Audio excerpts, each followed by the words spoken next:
This is the goblet squat progression.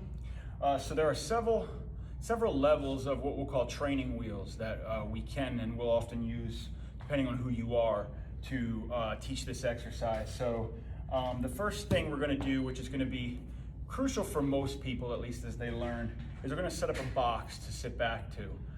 So for most people, it'll be about 12 inches. If you're a little taller or a little less range of motion, it could be up to 16, 18 inches, but 12 is usually a good place to start for most people.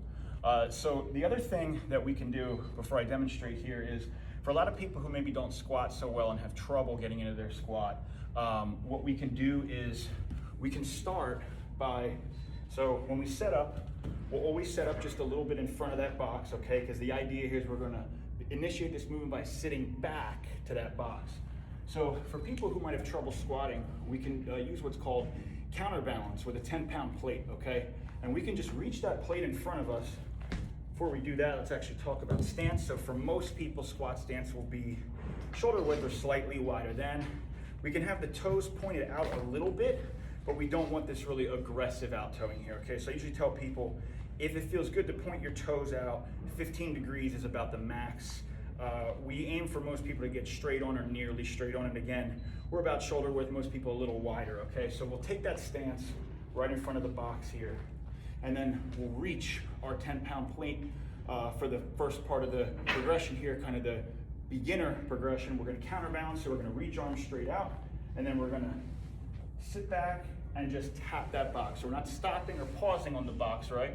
We're just tapping as a guide to get as low as, to get the same depth every time, as well as initiate this movement by sitting back, okay?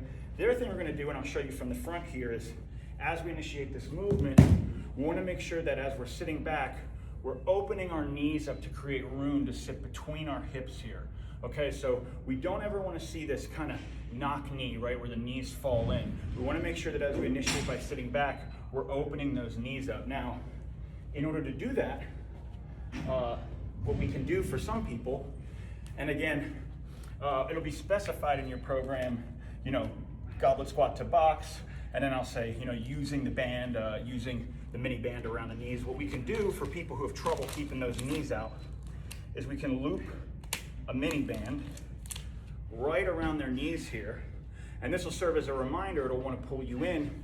You'll have to push out against that band as you sit, and you'll feel a lot more the sides of your hips, and that's what we want.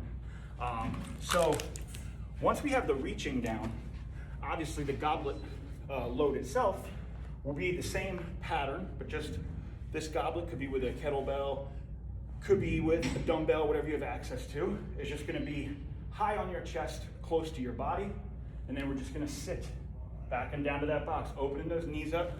So again, if I'm opening those knees, my elbows will come right between. If those knees are collapsing, it'll be in the way, okay? In that progression, so whether we're learning it with the counterbalance or we go right into loading, the other kind of training wheel tool that we can use is, for a lot of people, ankle mobility will be something we're working on, and we'll restrict how far they can actually get into their squat. So how much your ankles move actually affects how deep and upright you can get into your squat. So what we'll do here for those people, and again, we could work this with the counterbalance and or the goblet, is we can get you up. And for this, I'm gonna take socks off here so I don't slip. Get you up on wedges. If you don't have wedges, most of you that are working with me, if we need the wedges, we'll invest in those. But we can elevate on plates here. Really just something that we can elevate our heels up on. If you don't, we'll discuss that and we'll form a workaround. But same pattern here, okay? Where now we get a little bit more ankle, what's called dorsiflexion, and that allows us to stay a bit more upright and sit back as we get into that squat hole, okay? And then obviously, we can do this, and we'll specify depending on who you are, with the band as well. So we can kind of incorporate all these things, the box, the wedges, the mini band, and then either reaching or loading in the goblet. We can work that pattern to get a really perfect squat. Back to box, knees open against the band, come back up. Sit back to box, knees push out, come back up. All right, this is the goblet squat progression.